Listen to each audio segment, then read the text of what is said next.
ओम नमः सिद्धेभ्यः। ओम नमः सिद्धेभ्यः। ओम नमः सिद्धेभ्यः। निर्मल ज्ञान परिठिया कम कलंक डहेबी। अपाला दो जेण परु ते परमा पिड़वेबी। सब करम मल का नाश कर हर प्राप्त कर निज जो लीन निर्मल ध्यान में नम कर निकल परमात्मा संतप्त मानस जिनके गुणों के गान में वे वर्धमान मान जिन विचरे हमारे ध्यान। योगसार प्रवचन योगसार ग्रंथ के आधार से पूज्य गुरुदेव श्री के जो प्रवचन है उसके आधार से चर्चा चल रही है। गाथा 19 चल रही है अपन की। तुम करो चिंतन स्मरण हर ध्यान आत्म देव का बस एक क्षण में परम पद की प्राप्ति हो इस कार्य से। आचार्य कहते हैं कि वास्तव में यदि तुम्हें परम पद की प्राप्ति करना है तो तुम अपने आत्मदेव का ध्यान करो। तो ध्यान तो तब होगा जब हम आत्मा को पहचानेंगे और आत्मा को पहचान कर उस आत्मा में अपनापन करके फिर हम आत्मा का ध्यान कर सकते हैं। लेकिन आत्मा को पहचानने की जो विधि है वो शास्त्रों से निमित्त रूप में तो है, लेकिन आत्मा को वास्तव में आत्मा के द्वारा ही पहचाना जा सकता है। और आत्मा को आत्मा के द्वारा पहचानना कोई कठिन नहीं है, क्योंकि आत्मा का लक्षण ज्ञान दर्शन है और वो सदैव प्रकट है। तो जिसका लक्षण प्रकट होता है उसको लक्ष्य में पहुंचना कठिन नहीं होता। नमक का खारापन हमने उसका लक्षण जान लिया तो अब किसी भी चीज़ में नमक डाल दो, हम जैसे ही वो चखेंगे तुरंत बता देंगे इसमें नमक है। तो नमक तो दिखा नहीं सब्जी में, दाल में, तो आपने कैसे पहचाना? कि दिखने की ज़रूरत नहीं है, क्योंकि हम नमक के स्वाद को जानते हैं कि नमक कैसा है, खारा। ऐसे ही साहब आत्मा दिखता तो नहीं, आत्मा को देखना भी नहीं है। आत्मा का लक्षण जानना देखना है कि हाँ साहब वो तो बराबर है, तो तुम्हारे अंदर हो रहा है कि हाँ साहब हो रहा, बस तुम ही आत्मा हो, कोई अलग से दूसरा आत्मा नहीं है। जैसे नमक के स्वाद के लिए नमक को देखना जरूरी नहीं है, लेकिन उसके स्वाद की प्रतीति मात्र से अनेक व्यंजनों में पड़ा हुआ नमक जो दिखाई तो नहीं देता, लेकिन स्वाद में आते हुए मनुष्य को ये प्रतीति रहती है कि इसमें नमक है। ऐसे ही ज्ञानी पुरुषों को आत्मा दिखाई नहीं देता, भाषा ऐसी ही बोलती है। भाषा तो ऐसी ही बोलती कि अपनी आत्मा देखो, अपने आत्मा को जानो, लेकिन आत्मा देखने की चीज़ नहीं है, आत्मा तो अनुभव की चीज़ है। हवा देखी नहीं जाती, हवा महसूस की जाती है। आत्मा देखी नहीं जाती, आत्मा अनुभव की जाती है। लेकिन अनादिकाल से जड़ इंद्रिय ज्ञान होने के कारण, उद्गल में प्रतीति होने के कारण, अहम पना होने के कारण, समझ में आया, हम केवल आत्मा को जानने देखने के लिए भी वही ट्रिक अपनाते हैं जो हम उद्गल को देखते हैं। और उस ट्रिक के कारण हम हमेशा आत्मा से चूक जाते हैं, क्योंकि वो तो महसूस करने की चीज़ है और महसूस करने के लिए की चीज़ नहीं है। आत्मा महसूस भी कर सकता है, कर ही रहा है। आत्मा महसूस करते हुए ऐसी प्रतीति बने कि यही मैं हूँ और यही मेरे सुख का आधार है।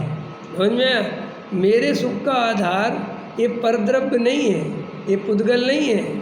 तो ये जीव को उस आत्मा की तरफ जाने का मन करे, उसका अनुभव करने का मन करे। समझ में आएगा?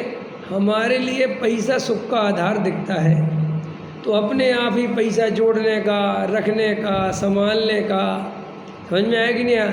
ये भाव आता है कि नहीं आता? जो 500 के नोट मोदी ने बंद करा दिए थे, वे नोट आपके रोड पे पड़े हो 1000 और 500 के, तो वे नोट अब आपको मिल जाए, आप उठाओगे? क्यों नहीं उठाते? क्यों? प्रतीति हो गई कि इनमें कोई सुख नहीं है, ये तो कागज़ के टुकड़े हैं। ऐसे ही आत्मा आपको दिख तो रहा है, लेकिन वो आपको कागज़ के टुकड़े की भांति भाषित हो रहा है। काहे की भाषित हो रहा है? हमने आपको दिखा दिया आत्मा, सबने देख लिया आत्मा, लेकिन आपको आनंद आते ही नहीं। क्योंकि आनंद तो तब आवे जब आप आत्मा में आनंद मानो, प्रतीति करोगे यही मेरा है, और परब्रह्म में आनंद है, तब तो आनंद आवे। आया समझ में? देखो भाई, प्रथम में प्रथम नक्की करो कि संसार में सुख नहीं है। इस संसार का सुख अत्यंत क्षणिक और महादुखदायी है। अरे जब अपनी देह अपनी नहीं है, इस देह में करोड़ों करोड़ों रोग प्रति समय पैदा हो रहे हैं, सड़ गलने वाली देह मरने को हो रही है। इस शरीर से मैं सुख चाहता हूँ, मैं कितना बड़ा मूर्ख हूँ। स्त्री पुत्र मकान दुकान वे परद्रव्य हैं, सब विनाशिक हैं, सब वियोग वाले हैं, इनसे मैं सुख चाहता हूँ, मैं कितना बड़ा मूर्ख हूँ। समझ में आया कि नहीं? अपन को पहले नंबर पर इस संसार का सुख सुख नहीं, ये दुख है, ये प्रतीति होनी चाहिए। अगर हमें अभी भी संसार में सुख भाषित होता है, मान आदि में, सम्मान में, पुजवाने में, अपना ओहदा बढ़ाने में, पद प्रतिष्ठा में, रुपए पैसे मकान दुकान में, अगर इनमें वास्तव में हमें सुख भाषित होता है, तो हम जिंदगी भर आत्मा की बात सुनते रहें, समझते रहें, समझाते रहें, बड़े पंडित विद्वान बन जाएं, बहुत मंदिर बनवा लें, बहुत शास्त्र जपवा लें, हमें कभी भी सम्यक दर्शन नहीं होगा।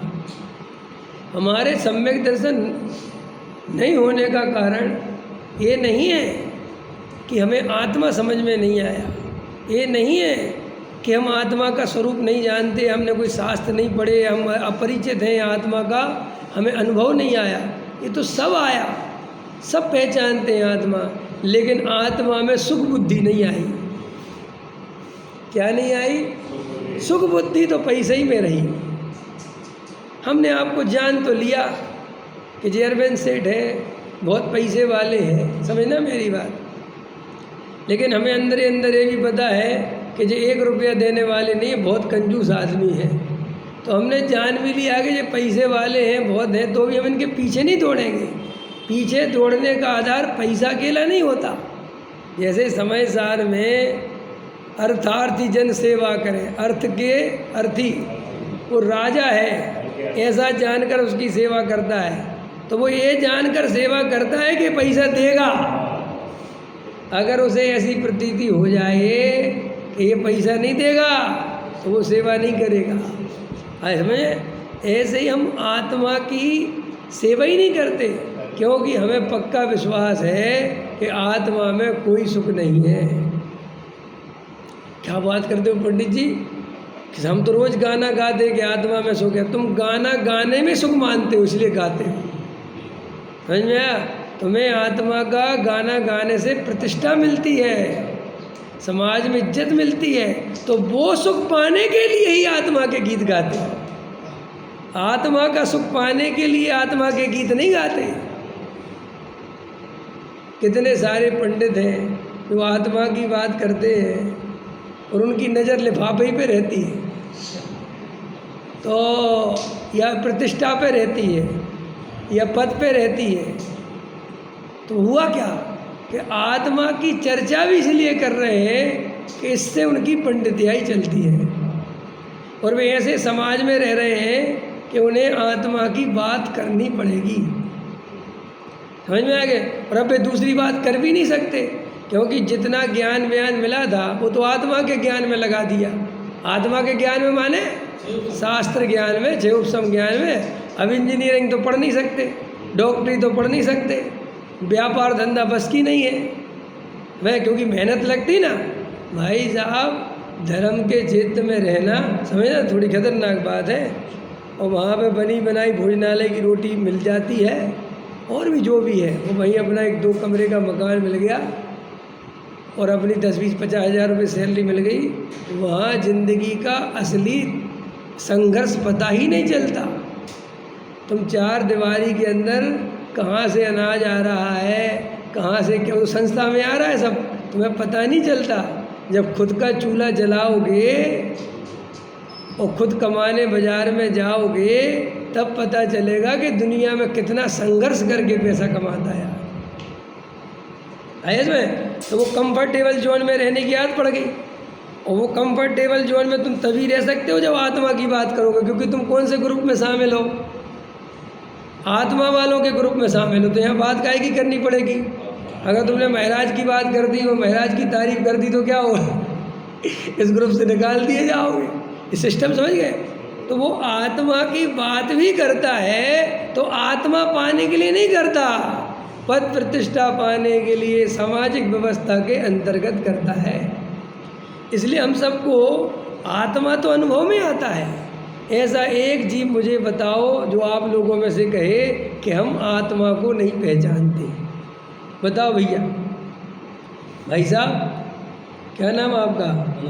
मयूर जी, मनोज जी। बताओ आत्मा को पहचानते हो कि नहीं? पक्का? फिर सम्य दृष्टि क्यों नहीं है? आत्मा को पहचानते ना अपन सब, तो अपन सम्य दृष्टि क्यों नहीं है? दो जवाब। भाई तुम आत्मा को नहीं पहचानते थे, यही शास्त्र में लिखा ना, पे निज आत्म ज्ञान बिना सुख। अभी ले रहे थे ना गुरुदेव श्री मुनि वृद्धार अनंत बार, पे निज आत्म ज्ञान बिना। तो भैया तुम्हें आत्मा का ज्ञान है कि नहीं ये बताओ। देवेंद्र जी आत्मा का ज्ञान है कि नहीं? अरे बताओ है। कितने तरह के आत्मा होते हैं? 3 तरह के होते ना। कौन कौन से? बहिरात्मा, अंतरात्मा, परमात्मा। बराबर है कि नहीं? बहिरात्मा किसे कहते? जो शरीर और एक आत्मा को एक मानता है। अंतरात्मा किसे कहते? जो भिन्न भिन्न मानता है। और परमात्मा किसे कहते? जो उसमें रम गया है। ठीक है। अब बताओ आत्मा का लक्षण क्या है? जानना, देखना। और शरीर का लक्षण क्या है? स्पर्श रस गंध वर्ण। राग का लक्षण क्या है? आकुलता। ज्ञान का लक्षण क्या है? निराकुलता। तत्व कितने होते हैं? 7। जीव किसे कहते हैं? अजीब किसे कहते हैं? सब पता है ना। तो जब आपको इतना सब पता है तो आप ये प्रश्न क्यों नहीं पूछते अपने आप से कि जब मुझे सब पता है तो मैं मिथ्या दृष्टि क्यों हूँ? सोचना चाहिए, विचार करना चाहिए कि भाई हमें सब कुछ पता है, हम आत्मा की एक एक बात जानते हैं, तो भी मैं मिथ्या दृष्टि क्यों हूँ? क्योंकि ऐसा जानने पर भी पर द्रव्य में सुख बुद्धि है और आत्मा में कोई सुख बुद्धि अपना एकत्व बुद्धि नहीं है। और पर द्रव्य में सुख बुद्धि के कारण एकत्व, ममत्व, कर्तृत्व और भोक्तृत्व है। हाँ, हमें आत्मा दिखा देते हैं फिर भी हमें आत्मा में सुख भाषित नहीं होता। देखो भाई, हम गलत दिशा से खोज करते हैं।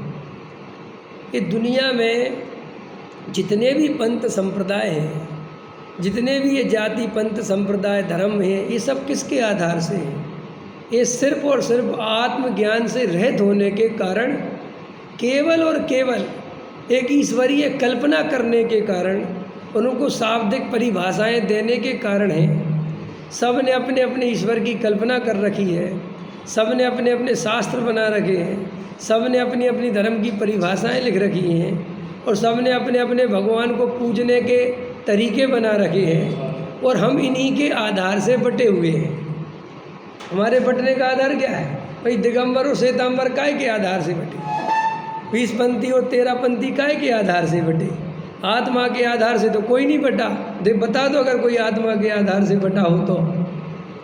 क्योंकि आत्मा के आधार से तुम पंथ संप्रदाय का कभी निर्माण कर ही नहीं सकते।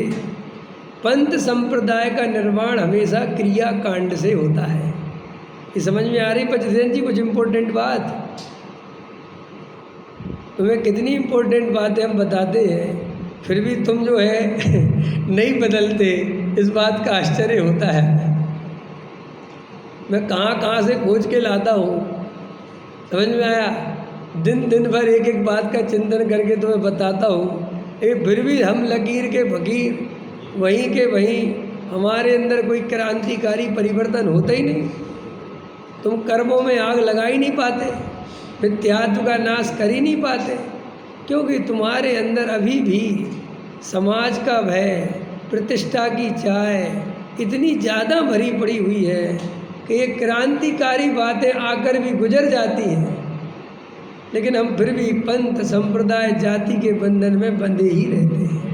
बहुत सोचते हैं और हाँ में हाँ भरते साहब, बिल्कुल सही, लेकिन अंदर में भय, समाज का भय, दुनिया का भय और ये पद प्रतिष्ठा का लालच, ये खाए जा रहा है, खाए जा रहा है, खाए जा रहा है। तो जितने भी पंथ संप्रदाय आप देखोगे वे बंधे इसलिए हैं कि उन्होंने आनंद की जगह पहले परमात्मा की व्याख्या कर दी। काय की व्याख्या कर दी? अनंत किसे कहते हैं, सिद्ध किसे कहते हैं, आचार्य किसे कहते हैं, उपाध्याय किसे कहते हैं, साधु किसे कहते हैं, इन पे ज़्यादा चल गए। और इनकी पूजा कैसे करनी चाहिए? कोई फूल चढ़ा के कर रहा है, कोई नारियल चढ़ा के कर रहा है, कोई बादाम चढ़ा के कर रहा है, कोई पंचामृत अभिषेक कर रहा है, कोई जल से कर रहा है। जल वाला भी मरा जा रहा है और पंचामृत वाला भी मरा जा रहा है। यही है ना भाई, हमारे बटने का कारण क्या है, हमारा आधार क्या है भाई? आत्मा तो बराबर का वो भी है और आत्मा तो बराबर के हम भी हैं। ये नास्तिक और आस्तिक का आधार क्या है? कोई आदमी मंदिर आना छोड़ देता है वो नास्तिक हो जाता है, कोई आदमी मंदिर आना चखता है वो आस्तिक हो जाता है। आत्मा तो दूर तक उसमें कहीं है ही नहीं। और मज़ेदार बात है, हम उस आधार से बट रहे हैं जिसका आधार हमारे पास नहीं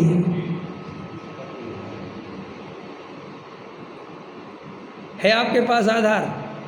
क्या आधार है? अभी खतरनाक है, थोड़ा सुना समझा करो मैं जो कहना चाहता हूँ। 20पंथी के हिसाब से पूजा पाठ करता है, तुम क्या कहते हो? गलत है। काय के आधार से कहते हो? क्या आधार है तुम्हारे गलत कहने का?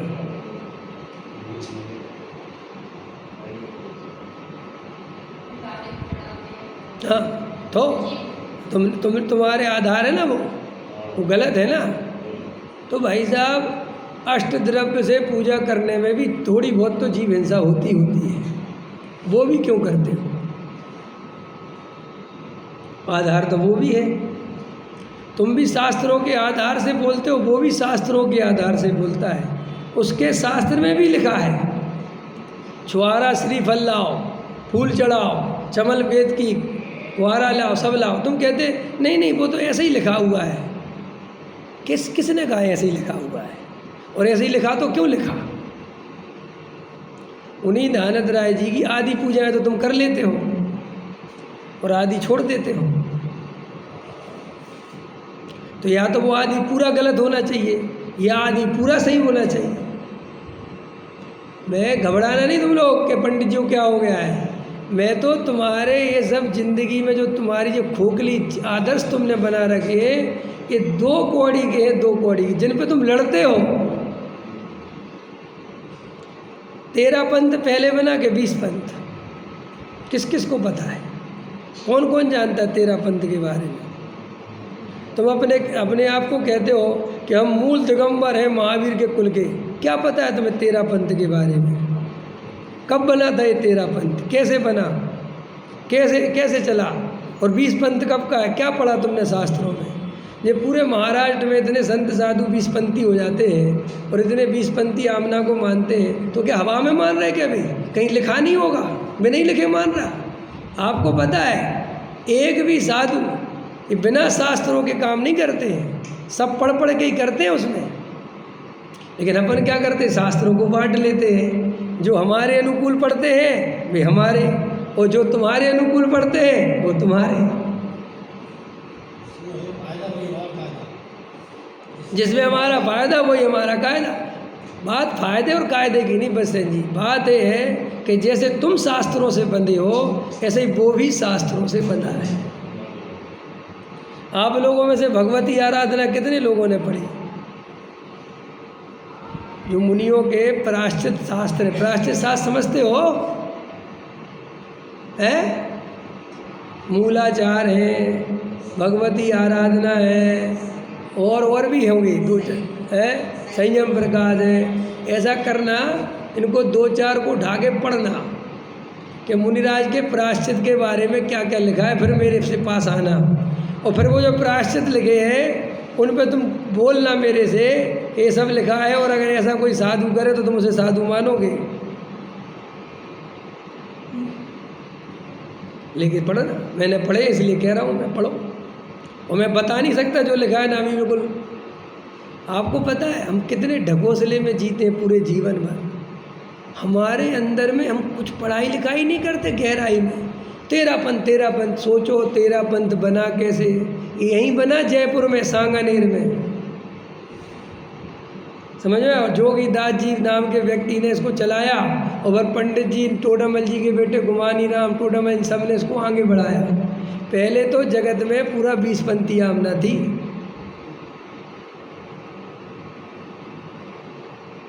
समझ में आया? अगर ये पूरे ही में 13 पंथ था तो ये अपने इतनी जगह में क्यों रह गया? ये सुकड़ के महाराष्ट्र में, तमिलनाडु में और सब जगह 20 पंथ क्यों हैं? जबकि वहाँ तो सारे मूलाचार्य रहते थे, फिर वहाँ 20 पंथ इतना क्यों है? और अपने यहाँ तो इतने मुनिराज रहते नहीं थे, फिर 13 पंथ इतना क्यों है? जबकि जहाँ साक्षात कुंद विराजते थे, अमृतसर सब वहीं के, साउथ के, तो सबसे ज़्यादा 13 पंथ तो वहीं होना चाहिए, शुद्ध वहीं होना चाहिए। आप जाके देखो, एक जगह मिल जाए आपको, पूरा दर्शन करके देखो। और यहाँ तक कि जितने साधु यहाँ से जाते हैं, हमारे बुंदेलखंड के साधु, समझ गए, जो अपने इधर के ही, और वे बन के जब महाराष्ट्र पहुँचते हैं और वहाँ रहते हैं तो कुछ सालों में वे भी 20 पंथी हो जाते हैं।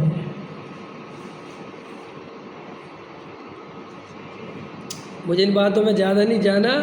तुम्हारी तो वो अंदर में जो सल लगी हुई है ना, मैं तो उसको निकालने को मैं ये कह रहा हूँ कि धर्म तुम जिन बाहर चीज़ों में मानते हो, इन बाहर की चीज़ों की कोई आधार नहीं है। ये सब परंपरा से चलते हैं, कोई धर्म के आधार नहीं है। समझ में आ रही बसन जी? पहले तक लौंग चढ़ती थी ना तुम्हारे यहाँ, अभी लौंग गायब हो गई कि है? आ गई, वापस आ गई। अच्छा, 2-3 ग्रुप हो गए लौंग में। देखो लौंग में ही ग्रुप हो गए ना क्या? इससे पता चलता है कि क्रियाकांड कितना खोखला है। तगड़ा नहीं, खोखला है। अभी वो जो लौंग वाला ग्रुप है ना, उसके बच्चे होंगे तो ये लौंग वाला तर्क बताएगा कि लौंग चढ़ाना क्यों जरूरी है, ये अपने तर्क तैयार करेगा। और जो लौंग नहीं चढ़ाता है वो अपने तर्क तैयार करेगा, फिर वो शास्त्र में लिख देगा।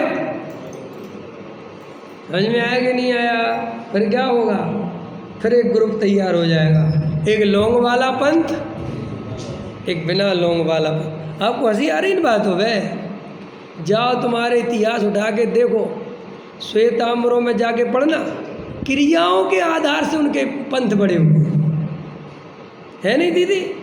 24 क्या होता है वो मैं तो भूल जाता हूँ सब, उनमें होते हैं कई भेद। तो मैं तो मिलता रहता हूँ, तो मैं कहता हूँ ये भेद किस आधार पे? बोले वो इतनी क्रियाएं करते हैं तो इतना, हम थोड़ी उनसे ज़्यादा करते हैं तो हमारा ग्रुप अलग, वे उनसे ज़्यादा करते हैं तो उनका ग्रुप अलग। वो मूर्ति पूजक में होते हैं बहुत। ये कहाँ से इतने भेद प्रभेद हो गए? किस आधार से? देखो भाई, तुम भी बराबर के आत्मा और हम भी बराबर के आत्मा, तुम भी जानने देखने वाले, मैं भी जानने, इसके आधार से तो बेटा तुम भेद कर नहीं सकते। ये बात तो पक्की है, कर सकते हो? मनुष्यता के आधार से भी तुम भेद नहीं कर सकते, क्योंकि हम सब मनुष्य हैं। बराबर है कि नहीं? तुम फिर भेद करते क्यों हो? कैसे करते हो? तुम भेद करते हो पहनने, ओढ़ने, खाने, पीने, समझ में आया, पद्धतियों के आधार पर, क्रियाकरण। और उसमें भी तुम कोई पेट से सीख के नहीं आते। जो कुल परंपरा में तुम पैदा हो जाते हो वो ही तुम्हारे लिए सबसे बड़ा धर्म हो जाता है। आया समझ में कि नहीं? पकड़ में आ रहा कि नहीं? और जब तक हम ऐसी परंपराओं को बहुत बड़ा धर्म मानते रहेंगे और इनमें ही अपनी ताकत लगा के रखेंगे तो हमें कभी आत्मा की अनुभूति नहीं होगी। और इतना गहरा है परंपरा का धर्म कि इसको निकालना बहुत मुश्किल है नहीं भजन जी? जिनके यहाँ स्त्रियाँ अभिषेक करती हैं वे खट से चली जाती स्त्रियाँ, उनको कुछ नहीं होता। और तुम्हें अगर कलसा पकड़ा दे तो तुम्हारे हाथ कांपेंगे ऐसे ऐसे ऐसे। को गिर ही जाए एक आध महिला तो चक्कर ही खा के गिर जाए। तो भैया ऐसा क्यों हुआ? सोचो, अपन मंदिरों में जाते हैं दर्शन करने और जरा सा चंदन लगा देख ले प्रतिमा में तो अपना का हार्ट फेल हो जाए। और सुनो, और कितने होशियार होते हैं अपन। जैसे तो सब बातें समझने लायक है सब। जैसे मान के चलो तुम ऐसी जगह गए कि सबरे 20पंथी मंदिर है और कोई उपाय नहीं है वहाँ 13 पंथ का, तो क्या करेगा? उसी के दर्शन कर लेगा। वो कहेगा यहाँ चंदन नहीं है, यहाँ तो पोंछ दिया, हटा दिया, या उसको धोती पहन के ना हटवा देगा। और जहाँ पे है आया समझ में कि नहीं? ये सब अपने अंदर कहाँ से आता है? हाँ, मैं यही तो कह रहा हूँ, ये कहाँ से आता है अपने अंदर? अरे वही तुम्हारा पावापुरी सुबह 2-3 घंटे दिगंबर रहता है, फिर उसके बाद श्वेतांबरों का हो जाता है। अभी तुम्हारा एक और हो गया, वो ये महाराष्ट्र में अभी गया था मैं। अरे जहाँ गुरुदेव ने भूल जा रहा, पारसनाथ क्या है वो, अंतरिक्ष पारसनाथ, समझ में आया कि नहीं आया? अभी गया था मैं पीछे वहाँ औरंगाबाद प्रवचन करने, तब ले गए थे वो। तो 2-3 घंटे 4 घंटे दिगंबर रहता है, उसके बाद श्वेतांबर हो जाता है। तब तुम्हें नहीं लगता कि जो प्रतिभा एक बार श्वेतांबर हो गई अब वो दिगंबर कैसे हो गई? लेकिन बात आप, मैं कह रहा हूँ बसदेव जी, इन बातों को भाई साहब देखता हूँ मैं तो मैं सोचता हूँ हमारा जीवन कहाँ जा रहा है। और इनके केस चल रहे हैं, झगड़े फैले हुए। सोचो अंदर में, सोचो कि हम आए थे आत्मा के अनुभव करने के लिए और हम कहाँ इन बातों में उलझ के रह गए। बहुत आत्मा का अनुभव दुर्लभ क्यों है? और कोई कारण नहीं है, क्योंकि ये जीव को जब जब आत्मा के अनुभव का मौका मिलता है ये जीव इन्हीं बातों में उलझकर भव खो देता है। और ये बातें कभी ख़त्म नहीं होती। ये बात कभी मत सोचना कि चौथे काल में नहीं होता, चौथे काल में भी बिल्कुल ऐसे ही होता है।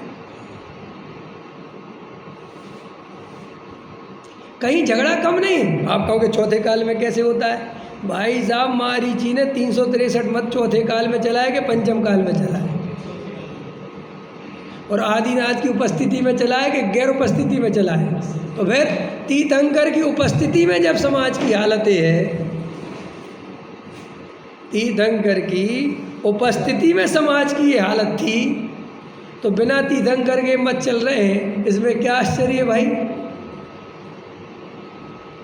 तो इन बातों में धर्म नहीं है, ये धर्म के कारण नहीं है। तो मैं आपको क्या समझा था, शुरुआत करो। ये जितना भी बाहरी रूपक है ये सब हमें बांटने वाला है, और अंदर का जो रूपक है वो हमें बांटता नहीं, हमें निरपेक्ष बनाता है। क्योंकि सभी एक समान है। भाई वज्रसेन जी भगवान आत्मा, मैं भी भगवान आत्मा, हमारे अंदर कोई भेद नहीं। जब भेद नहीं तो फिर राग द्वेष के लिए जगह नहीं। देखो, राग द्वेष मिटाने के सीधे 2 तरीके हैं। कितने तरीके हैं? एक तो इतना भेद करो कि मैं ही अकेला बचूं, तो राग द्वेष मिट जाते हैं। या फिर इतना अभेद करो कि 2 बचे ही नहीं, तो राग द्वेष मिट जाता है।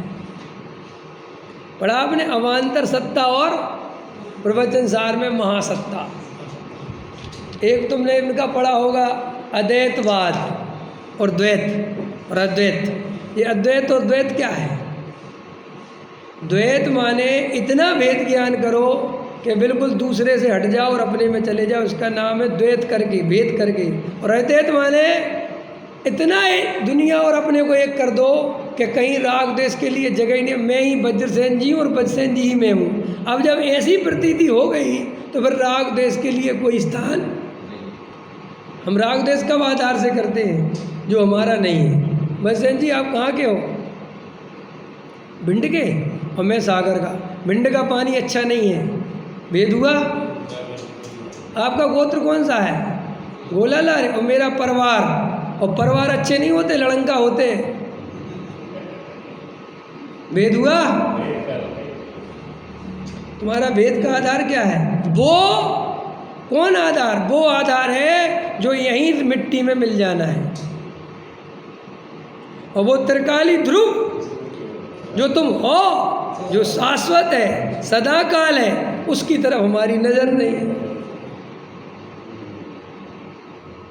अभी यही तो ले रहे थे गुरुदेव कि 4 लड़कियां जीखो बंदी हैं, शादी कर दें। कोई 22 साल की हो रही, 23 साल की हो रही, बहुत टेंशन है। सम्मेलन तो बाद में ले लेंगे, लड़के बंधे हुए हैं, पहले इनकी शादी हो जाए। कुल गोत्र में न इज्जत चली जाएगी, किसी की लड़की भगा के ले गए तो बोले तेरी जिंदगी इसी में निकल जाएगी और तू कभी सम्य दर्शन नहीं ले पाएगा। फिर से चलो, फिर से समझो बात क्या कह रहा हूँ। हमारा धर्म का आधार बाहर में नहीं खोजना, ना भगवान में खोजना, ना भेद करना कि जे महावीर जे पारसनाथ जे बेकार की बातें सब। बाहर में केवल वीतरागता। क्या खोजना? खोजना मतलब भगवान वीतरागी होते, बस हमें क्या आदिनाथ और क्या महावीर, हमें आज से भेद खत्म कर देना है। समझ में आया? हमारे लिए तो वीतरागता सर्वोपरि है, हमें किसी से कुछ लेना देना नहीं है। नहीं समझ में आया? वीतरागता मिल गई, भाव हो गए, अंदर में आदिनाथ है कि बड़ी प्रतिमा है कि छोटी प्रतिमा है, किसका मंदिर है, हमें इतनी गहराई में जाना ही नहीं। हमें आज से कुल गोत्र के राग तोड़ देने हैं। कोई हमारा गोत्र नहीं, क्योंकि ये सब गोत्र झूठे हैं। जब शरीर ही अपना नहीं है तो गोत्र कितने सच्चे हो सकते हैं? लेकिन आपको लगता है ये इतने ज़्यादा गहरे में चिपके हुए हैं, गोत्र का राग, क्षेत्र का राग, कि तुम एक बार राग से भिन्न आत्मा देख सकते हो, लेकिन गोत्र से भिन्न नहीं देख सकते। हम तुम्हारे राग को गाली बक देंगे, तुम्हें बुरा नहीं लगेगा, लेकिन तुम्हारे गोत्र को गाली बक देंगे, झगड़ा फैल जाएगा। तो बोलो कितनी खतरनाक स्थिति में है हम।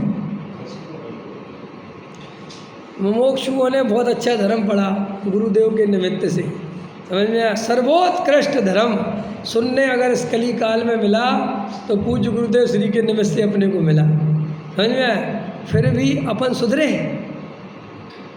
फिर भी अपन ने कुल गोत्र जाति भेद छोड़े, फिर भी अपन ने परंपराओं की लकीरें तोड़ी, फिर भी अपन ने पंथ संप्रदाय की राजनीति छोड़ी, फिर भी अपन ने पद प्रतिष्ठा के लालच छोड़े। बोलो, जो संस्थाएं सम्यक दर्शन का प्रचार प्रसार कर रही हैं, उन्हीं संस्थाओं में मंत्री और महामंत्री पद की लड़ाइयाँ चल रही हैं। जिस संस्था का काम क्या है? सम्यक, जो सबको सम्यक दर्शन का रास्ता बता रहे, उनके खुद के सम्यक दर्शन की हालत है कि वहाँ वोटिंग चल रही, राजनीति चल रही, ग्रुप चल रहे हैं। जो पंडित सबको वात्सल्य सिखा रहे हैं, उनके ग्रुप चल रहे हैं। समझ में आ रहा है मैं क्या कह रहा हूँ? इसका मतलब ये हुआ कि ऊंची ऊंची बातें करने से आप ऊंचे नहीं हो जाते।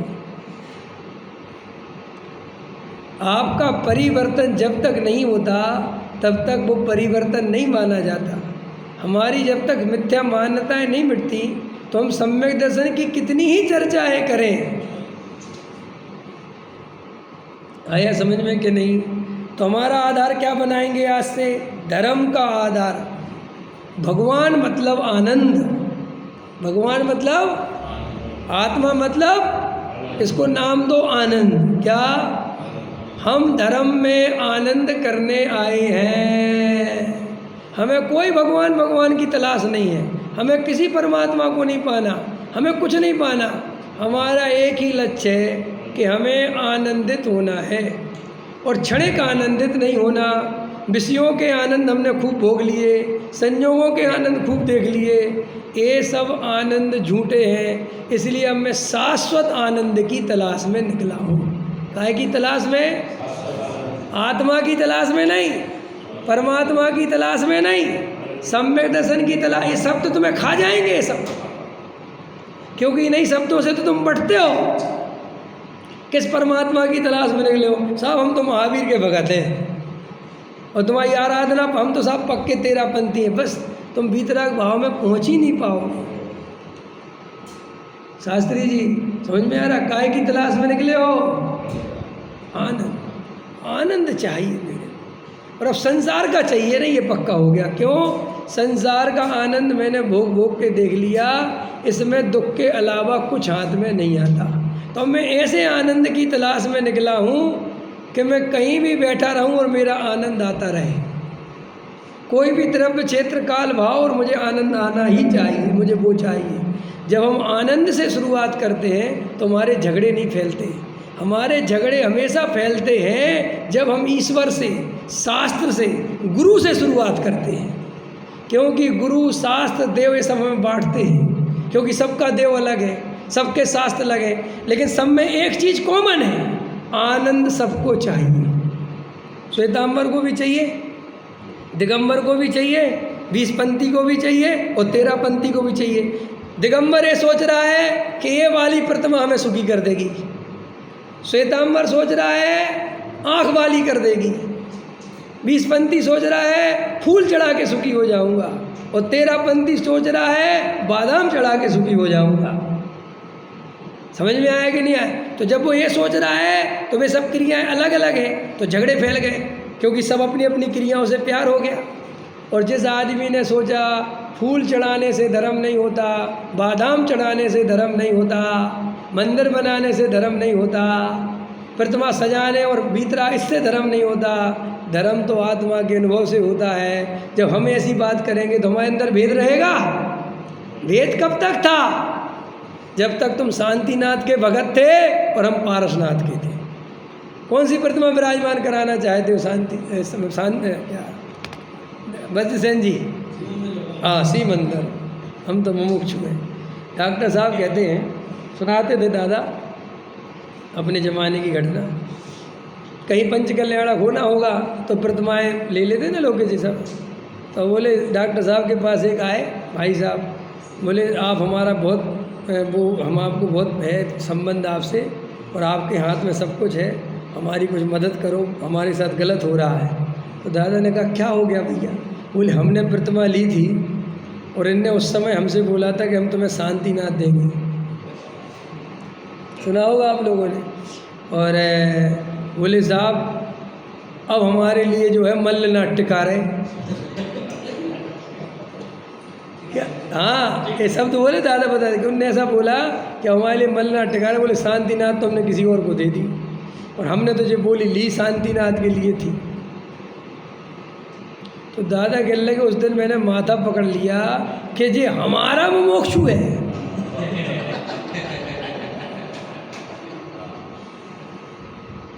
और तुम अपने आप को कहते कि हम समय सार पढ़ते, हम कान्जी स्वामी के भगत हैं। किस आधार पे हो भाई? कुछ आधार तो समझाओ मेरे को। तुम्हारी ये दो कोणी की मान्यताएं भरी पड़ी हैं, और तुम 20 साल से समय सार सुन रहे हो, तो काय के लिए सुन रहे हो भाई साहब? यहाँ तो सबरी बाड़ें तोड़नी थी, और तुमने तो बाड़ें बना ली, 2-4 और नई। वे जो बनी थी पुरानी वे तो बनी है।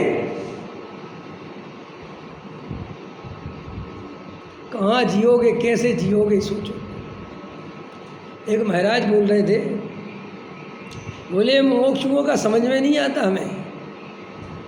और ये घटना आज की नहीं है, ये तो बोले हुए अभी मुझे आज से 20 साल पुरानी घटना याद है।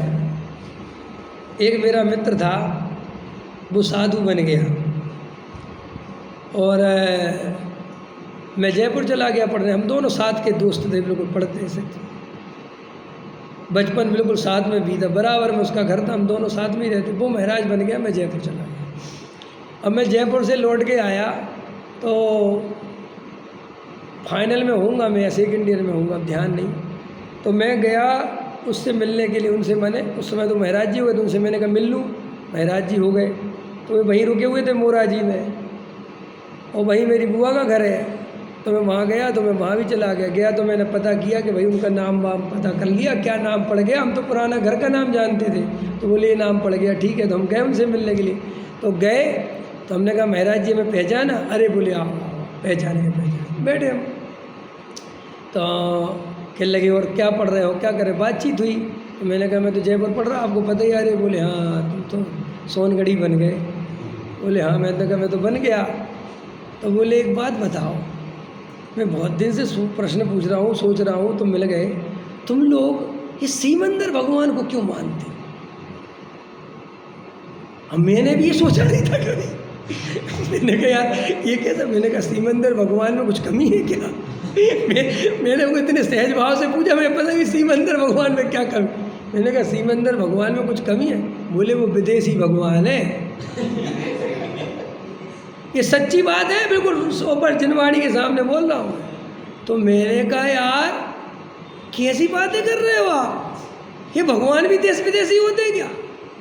तो उस समय तो मैं हो गई बात, निकल गया। मैंने कहा ऐसा नहीं है भैया, तो भीतरागता पूज्य है, चाहे वे सीमंदर हो, चाहे युगमंदर हो, चाहे भाऊ हो, चाहे स्वभाव हो, इनसे नामों फामों से क्या लेना और क्या क्षेत्र से लेना देना। इन्हें कहा ये आपको क्या है, क्या है? बोले नहीं, अपने यहाँ के 24 तीर्थंकर उनको ही मानना चाहिए।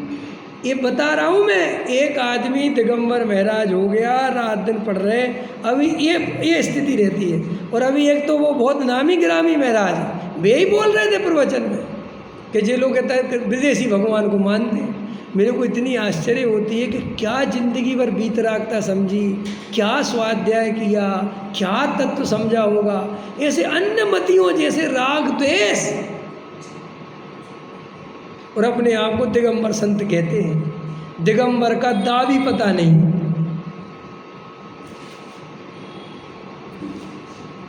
तो वो लोग काय पे भेद प्रवेश समझा रहा था। ये हमारी जिंदगी इन खोखली बातों में चली जानी है। और जी हमने ऐसा लिखा अमृतचंद देव ने तो एक जगह टीका में कि छाती से लगा रखा इसने व्यवहार को, ऐसा शब्द को छाती से, मानो को ऐसे पकड़े रहता, वो व्यवहार नहीं छोड़ना। ये व्यवहार माने यही सब,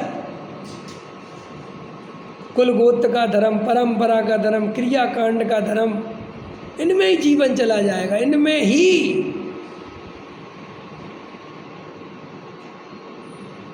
सत्य किसी को नहीं समझना, सबको सत्य के नाम पर जीवन भर ढकोसले ढोने होते हैं। और बस वो जिस ग्रुप में शामिल हो जाए वो वाली बात अलग है। तो क्या समझा रहा था मैं कि जब हम आनंद से चलेंगे तो हम पहुंच जाएंगे, समझ में आया। और हमारे अंदर ये मान्यताएं पड़ी रहेंगी कि शांतिनाथ की प्रतिमा और आदिनाथ की प्रतिमा और जो महावीर की प्रतिमा और जो सीमंदर की, और इनको वर्ग विशेष देना है। तो आचार्य कहते अभी कहीं कुछ समझ में ही नहीं आया समझ में कि नहीं थोड़ा। तो कैसे चलना? आनंद से चलना। हमारा धर्म वो है जो हमें आनंदित करे। धर्म मतलब आनंद, भगवान मतलब आनंद, गुरु मतलब आनंद, शास्त्र मतलब आनंद। और जहाँ आनंद नहीं आवे, आकुलता होवे, भार लगे, समझ में आ रहा, नेचुरलिटी ख़त्म हो रही हो, चाहे वो कितना ही बड़ा धर्म बन के हमारे सामने प्रस्तुत हो रहा हो, तो भी जानना कि धर्म मतलब आनंद। अगर तुम्हारे जीवन में आनंद बढ़ रहा है तो समझना तुम धर्म के मार्ग में बढ़ रहे हो। और तुम्हारे जीवन में अगर आकुलता बढ़ रही है, बेचैनी बढ़ रही है, घुटन हो रही है, क्रियाकांड का बोझा हो रहा है, परंपरा में बंध गए हो, समाज के खिलाफ बोल नहीं सकते, तो समझ लेना हम कोई नकली धर्म में फंस गए हैं।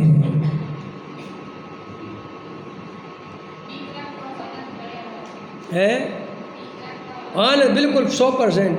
वीतरागता और आनंद पर्यायवाची ही है, क्योंकि आनंदित वो ही हो सकता है जो वीतरागी होगा, क्योंकि दुख का कारण ही राग द्वेष है।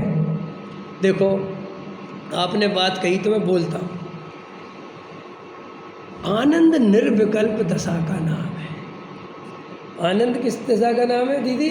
निर्विकल्प दशा का नाम आनंद है। अब निर्विकल्पता 3 तरह से होती है। एक श्रद्धा की निर्विकल्पता, उसका नाम है सम्यक दर्शन। एक ज्ञान की निर्विकल्पता, उसका नाम है सम्यक ज्ञान। और एक चारित्र की निर्विकल्पता, उसका नाम है सम्यक चारित्र। ठीक? तो अगर हम श्रद्धा के लेवल पर हमारी मान्यताएं विपरीत हैं, तो हम श्रद्धा से महादुखी हैं, ज्ञान से महादुखी हैं, चारित्र से महादुखी हैं, क्योंकि पहले पलटेगी कौन? श्रद्धा। तो सम्यक दृष्टि की श्रद्धा निर्विकल्प हो गई, माने सम्यक दृष्टि को अब मैं आत्मा हूँ, मैं ध्रुव ज्ञायक तत्व हूँ, ये शरीर, ये नौकर्म, ये स्त्री पुत्र आदि रागादि विकारी भाव, ये कर्म का उदय, ये तो मेरे को स्पर्श भी नहीं करता, ये तो मेरे को छूता भी नहीं। मैं तो एक ज्ञायक भाव हूँ और यही मेरा स्वरूप है। और परद्रव्य मेरा अच्छा बुरा नहीं करता, परद्रव्य मेरे सुख दुख का कारण नहीं। ये सब बेकार की बातें थी, ये सब उसकी मान्यता निकल गई और अपना ध्रुव उसकी प्रतीति में आ गया। तो अब 24 घंटे उसको श्रद्धा का आनंद चल रहा है।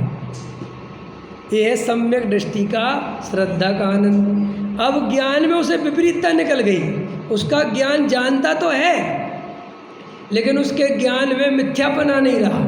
अब वो गेयों में राग द्वेष नहीं करता, गेयों को अपना नहीं मानता, समझ में आया? इष्टनिष्ठ बुद्धि निकल गई, तो उसके ज्ञान में भी आनंद है। जानता है, पढ़ता है शास्त्र, लेकिन उसे कुछ नया नहीं समझना, बस पढ़ता है, देखता रहता है, लेकिन अंदर में आत्मा के संबंध में अब वो ज्ञान शंका नहीं उठाता।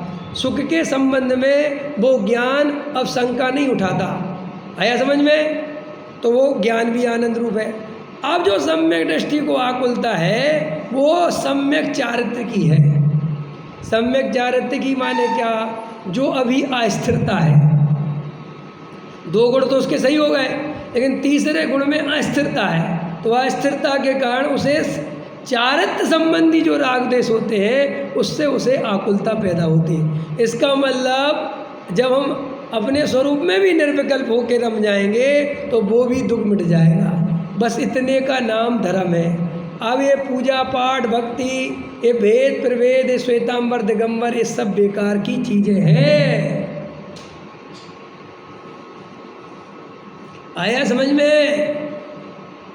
अब इनसे, और सब धर्मों ने ऐसा क्यों कर रखा? ये थोड़ी खतरनाक बात है कि तुम्हें हमारे ही धर्म में रह के धर्म हो सकता है। क्योंकि ये बाउंड्री बनाना क्यों जरूरी था बजसेन जी? क्योंकि ये बाउंड्री नहीं बनाते तो तुम्हारे पंथ संप्रदाय मजबूत नहीं होते।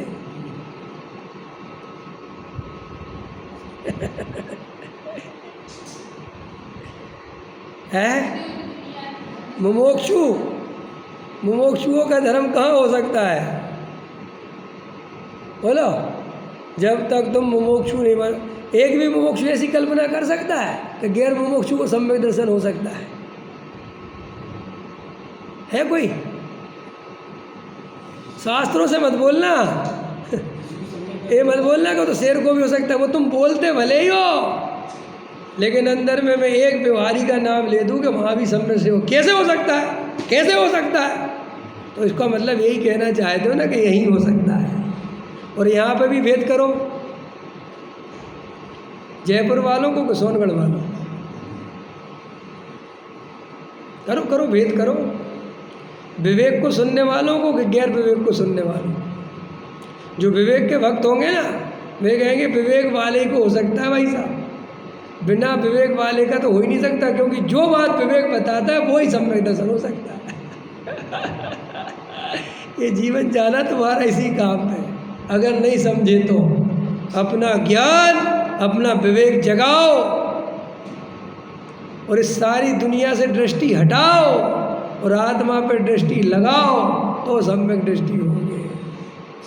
चाहे शेर बन के लगाओ, चाहे चीता बन के लगाओ और चाहे मनुष्य बन के लगाओ, दृष्टि आत्मा पे लगाओगे तो ही सम्यक दृष्टि होगी। मनुष्यों का सम्यक दर्शन इसलिए दुर्लभ है क्योंकि यहाँ पंथ संप्रदाय की राजनीति है। त्रियंचों का सम्यक दर्शन इसलिए सरल है कि वहाँ सब स्वतंत्र है, कोई किसी की मान सम्मान का चक्कर, राजनीति का चक्कर। हम कब के सम्यक दृष्टि हो गए होते बसें जी, अगर ये मान सम्मान का चक्कर नहीं होता। हम सबको पता है ये आत्मा ही सब कुछ है, लेकिन हमारी अटकन, तुम उन लोगों के सामने भी सिर झुका रहे हो, उन लोगों की हाँ में हाँ भर रहे हो जो तुम्हें पता है कि ये एक नंबर का मिथ्या दृष्टि है। तो तुम क्यों कर रहे हो? क्योंकि तुम्हें अपनी प्रतिष्ठा बचानी है।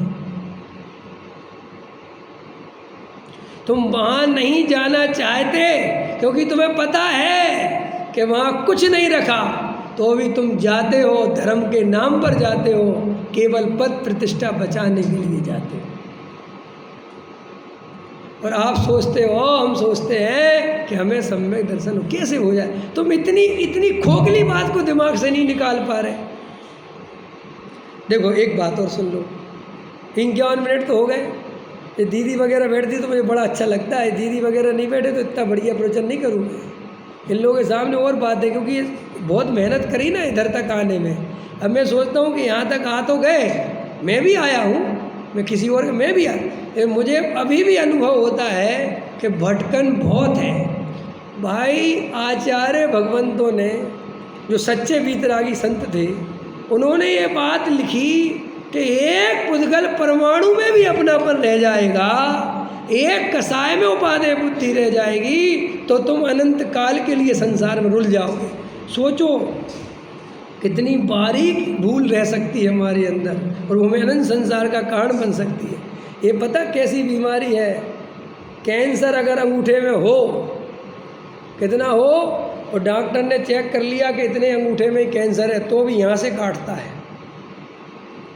कैंसर होता है दीदी, यहाँ है, और डॉक्टर कह रहा है कि भैया यहीं है बस, तो कहता क्या होगा कि भैया तुम्हारा अंगूठा कटेगा, तो वो कहता है यहाँ है तो यहीं काटो। बोले अंगूठा नहीं, यहाँ तक कटेगा, क्योंकि इसका एक वायरस भी अगर हमारी पकड़ में नहीं आया, और मशीन ने तो यहीं बताया, और लेकिन एक आध यहाँ तक चला गया होगा, और मैं तेरा यहाँ से अंगूठा काट दूंगा, तो 6 महीने बाद तेरा यहाँ से हाथ कटेगा।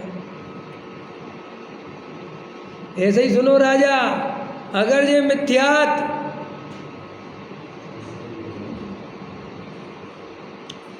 यहाँ से कटता हो तो तुम यहाँ से काटना, समझ में आया? अगर वे कहते हो कि तुम मंदिर में राजनीति करोगे तो धर्म नहीं होगा, तो तुम उस दिन कहना भाई साहब मैं इस मंदिर ही को छोड़ता हूँ, मैं राजनीति मैंने इतनी दूरी बनानी है। वे कह रहे साहब पद पे रहोगे तो धर्म नहीं होगा, कहना भाई साहब इस्तीफा लो, तुम पद तो छोड़ो, ट्रस्टी पद से भी इस्तीफा लो, क्योंकि मुझे नहीं बनना ट्रस्टी, मुझे ना बनना कोई प्रतिष्ठा मंत्री फंत्री, मुझे तो भाई साहब आत्मा का अनुभव करना है। और अगर ये प्रतिष्ठा बाधक है तो इसमें आग अब भी लगाओ। अगर सम्यक दृष्टि बनना है तो एक बात बता दूं, मुमुक्षुओं के साथ एक गड़बड़ बहुत हो गई। ये मुमुक्षु कहेंगे ये हमारे पीछे पड़ा हुआ है। मुमुक्षुओं को एक लॉलीपॉप ये मिल गया गलती से, शास्त्रों से पढ़ के, वो पढ़ाया हमें से पंडितों ने, कि चारित्र मोह के उदय से सम्यक दृष्टि को राग द्वेष तो होते हैं। मान तो सम्यक दृष्टि को होता। देखो भरत जी को कितना मान था, समझ में आया? उंगली टेढ़ी कर दी, पूरी सेना गिरा दी और बाहुबली से लड़ गए। समझ में? ये हमने सब काय के नाम पर डाला है चारित्र वो डाला, मतलब तुमने इसका यूज करा किन को समझाने के लिए? मिथ्या दृष्टियों को समझाने के लिए। यहीं से गलती हो गई। ये बात मिथ्या दृष्टियों को नहीं समझानी थी। मिथ्या दृष्टियों को तो ये समझाना था कि तुम्हारे अंदर यदि मान कसाए तो भूल जाओ सम्यक दर्शन।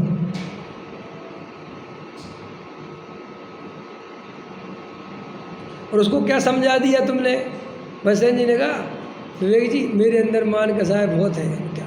अरे मान तो ज्ञानियों को भी होता है बसवेन जी, भूमिका के अनुसार तो ऐसा राग आए बिना रहता ही नहीं ना। पहले कम से कम एक बात तुम कह रहे थे उससे, तो उसको कोने में ले जाके तो पूछ लेते कि बेटा तुम सम्यक दृष्टि हो कि मिथ्या दृष्टि के लिए तो बताओ, क्योंकि हम तुम्हें उदाहरण तो दे रहे हैं सम्यक दृष्टि का और तुम हो मिथ्या दृष्टि, तुझे घटित कैसे होगा? और हमने सब घटित कर लिया। इसलिए खुल्लम खुल्ला हम राग द्वेष कसाय झगड़े, संस्थाओं में झगड़े चलते रहते हैं। और उनसे कहो कि भाई साहब ये अपन ने धर्म की संस्था खोली है, यहाँ तुमने वीतरागी भगवान की प्रतिमाएं विराजमान कर रखी, तुमने अपने क्या होता है तुम लोगों का वो लेटर पैड, उस पर आदिनाथ लिख रखा है, वीतरागता लिख रखी है, और तुम लोग लड़ रहे। अरे पंडित जी आप जानते नहीं क्या, इतना राग तो सम्यक दृष्टियों को भी आता है। और हमें अपने लिए नहीं है, हम तो ये जिनायतन बचाना चाहते हैं। क्या बोलता है? हम तो मंदिर के प्रति हमारा परिणाम है, और ये तो ज्ञानियों को आना ही चाहिए। कैसा मूर्ख है तू जिसे चारित्र मोह समझ रहा है वो दर्शन मोह का परिणाम है। क्या आपको कैसे पता? क्योंकि चारित्र मोह का परिणाम होता और वो दोष हम तुझे बताते तो तू प्रायश्चित करता, तेरी आंखों से आंसू निकलते। पंडित जी बहुत बड़ी गलती हो गई, ये तो मेरे बहुत कसा है। रे रे रे रे तू उसको उपादेय बनाता है, तू तर्कों से कसाय को पुष्ट करता है, महापुरुषों के उदाहरण दे के कसाय को पुष्ट करता है। इससे पता चलता है कि तू एक नंबर का मिथ्या दृष्टि है। उनके उदाहरण दे के अपनी भाई कसाय है तो उसको बुरा जाने, दुख रूप जाने और उसका पोषण करने की सोचे। आया समझ में कि नहीं? ये दोनों तरह की तलवार है। एक तो इसमें गलती होती है, अब दूसरी गलती क्या होती है? अब कुछ उपाय नहीं है मेरे पास, और मैं तुम्हें दूसरा प्रॉब्लम बता रहा हूँ। दूसरी प्रॉब्लम ये होती है कि एक आदमी बिना सोचे समझे भूमिका से ज़्यादा प्रशील संयम ले लेता है, तो उसके साथ दूसरी गलती हो जाती है कि वो उसे उपादेय मान लेता है। ना? इसने चारित्र मोह के नाम पर अशुभ भाव को उपादेय मान लिया, इसलिए मिथ्या दृष्टि है। और इसने धर्म के नाम पर कि शुभ भाव में आए बिना क्रियाकांड करे बिना धर्म नहीं होगा, तो इसने शुभ भाव को और क्रियाकांड को उपादेय मान लिया, जी इसलिए मिथ्या दृष्टि है। अब बोलो कितना खतरनाक, एक तरफ खाई एक तरफ कुआ। मान कसाय का त्याग करो तो अपने को धर्मात्मा समझने लगता है, और मान कसाय का त्याग नहीं कराओ तो जिंदगी मान कसाय में लगा देता है। अब बताओ क्या करें? टिंकल ये बात समझ में आई कि नहीं? क्या बोली अभी? किसको समझ में आई? मैंने शास्त्री जी बताओ थोड़ा, मैं क्या बोला हमने अभी? बताओ। हमने ये बोला, देखो ऐसा समझो, किसे निश्चय समझाओ तो निश्चयाभासी हो जाता है, व्यवहार समझो तो व्यवहाराभासी हो जाता है, दोनों मिलके समझाओ तो भी आभासी हो जाता है। अब बताओ बनाना सम्यक दृष्टि है, कितना खतरनाक है।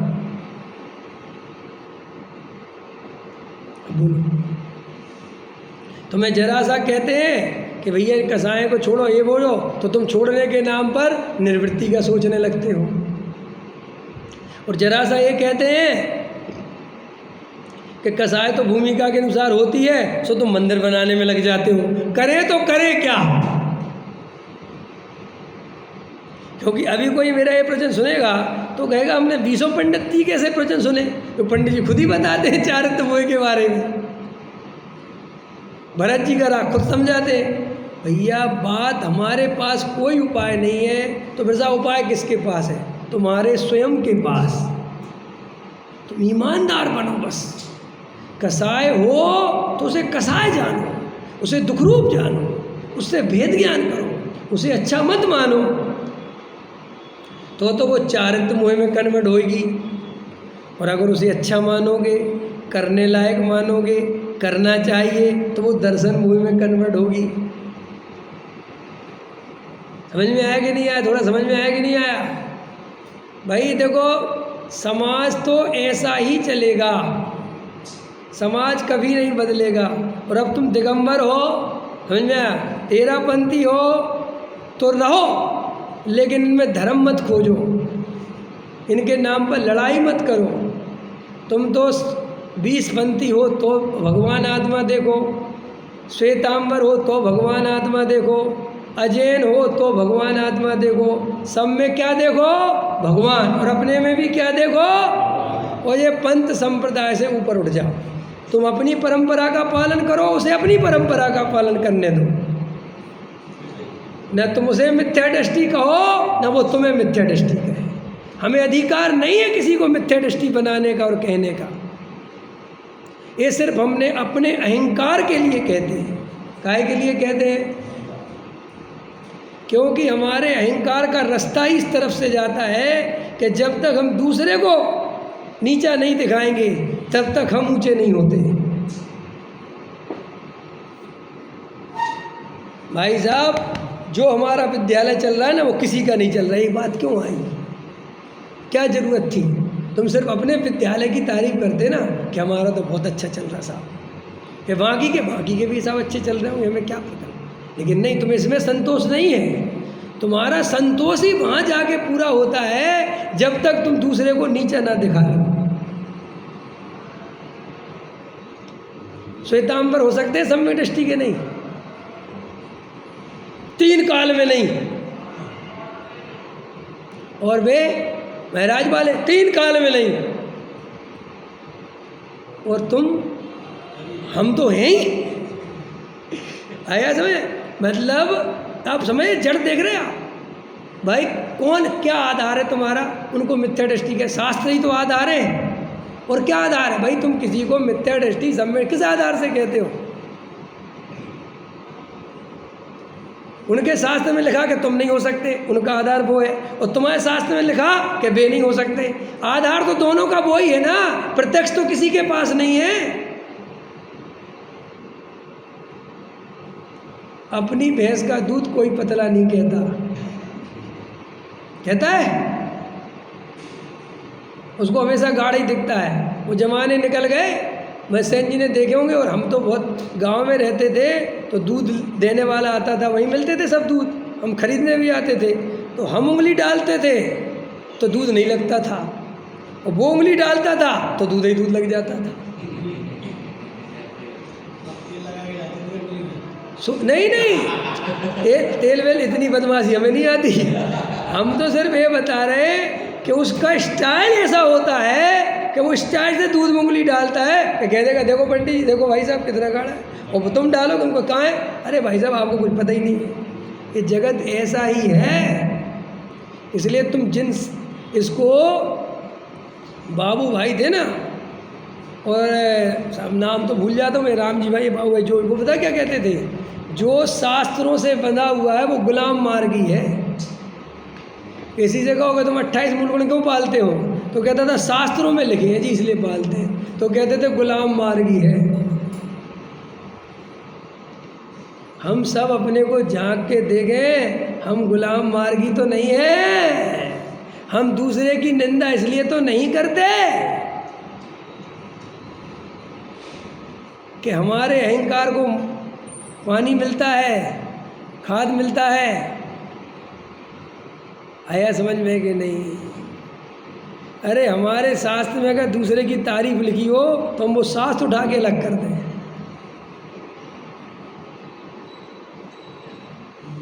तो और इतिहास पढ़ते नहीं। इतिहास पढ़ोगे तो देखो, कई लोग समझते होंगे, वीर सागर जी जब मैं पीएचडी कर रहा था तो हम और भाई साहब वहाँ बैठते थे और रजनीकांत जी बैठते थे। तो 5 साल रहा मैं पीएचडी करी, तो हम लोग एक बात करते थे कि अपन उतने अच्छे समाज में सेट नहीं होते जितने अच्छे जी और पंडित हो जाते हैं। ऐसा क्यों? सोचा कभी? तो भाई साहब कहते थे कि अपन इतना स्वाध्याय कर लेते हैं और इतने ओपन माइंड हो जाते हैं कि अपन जो बातें करते हैं वो समाज बर्दाश्त नहीं करती। समझ में आ गई आपको? आपको मेरी बातें बड़ी अटपटी लगेंगी, लेकिन जो बंधा बंधाया पंडित बैठा दो, वो क्या करेगा? एक खोलेगा, गाथा पढ़ेगा और इसमें जो लिखा इसका अर्थ समझा देगा। इसमें तुम्हारी परंपरा का पोषण कर देगा। अपने ही धर्म सच्चा है भैया, इसके अलावा कोई धर्म सच्चा नहीं है, सब बेकार है, सब झूठे, तो तुम्हें बड़ी खुशी मिलती है। ये तुम्हारी बनी बनाई लकीरें हैं जिन पर तुम्हें चलना बहुत आसान लगता है। आया समझ में? और तुम पढ़ते नहीं खुद, तुमने भी वही शास्त्र पढ़ रखे जो तुम्हें दे रखे हैं कि बस ये पढ़ो। और हम पढ़ते हैं जब PhD करने, इतिहास श्वेतांबर के, दिगंबर के, अन्नमति के सब पढ़ते हैं, तो हमारे अंदर बहुत सारी चीज़ें क्लियर हो जाती कि अरे तो अपन काट के पड़े हुए हैं। और अपन क्या करते हैं? बस बंधे बनाई चीज़ें, बंधे बनाए पंडित, बंधी बनाई क्रियाएं जो हमारे अनुकूल हो, तो हमें वो पंडित ज़्यादा हजम हो जाता है जो हमारी परंपरा के हिसाब से बोलता है।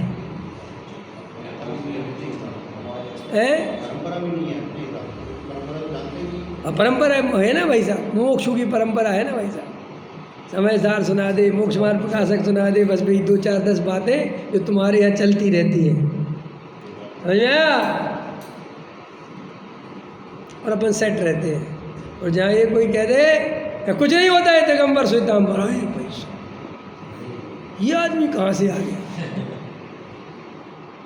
ये हमारे जीवन का सार है। निकलो इससे बाहर, वरना सम्यक दर्शन नहीं हो पाएगा। गुरुदेव श्री ने सारे जगत को गले लगाया बिना भेदभाव करे। उसका कारण था कि वे सम्यक दृष्टि थे, मिथ्या दृष्टि के बच का नहीं है। मिथ्या दृष्टि हमेशा ग्रुप में जीता है, वो दूसरे को एक्सेप्ट नहीं कर सकता, क्योंकि उसको बहुत डर रहता है, बहुत डर रहता है। आया समझ में कि नहीं? बहुत बड़ा दिल चाहिए सम्यक दर्शन के लिए। क्यों? क्योंकि चंडाल को भी भगवान देखना है। कितना बड़ा दिल चाहिए। अंजन चोर को भी निरंजन हो गया ये स्वीकार करना है। कर पाओगे अंजन चोर को निरंजन स्वीकार? तुम्हारी फैक्ट्री में जो काम करते हैं लड़के, वो बीड़ी सिगरेट गुटखा पीते रहते हैं, तुम्हें लगता है कि ये भी भगवान है और ये हमसे पहले भगवान बन सकते हैं? कह तो दोगे, गाना तो गा लोगे, तुम्हें बोलना तो आसान है, लेकिन यथार्थ में जाके देखते हो तो महासंसारी और पापी और दुष्ट दिखाई देते हैं। समझ में आया? विचार करना सहजान।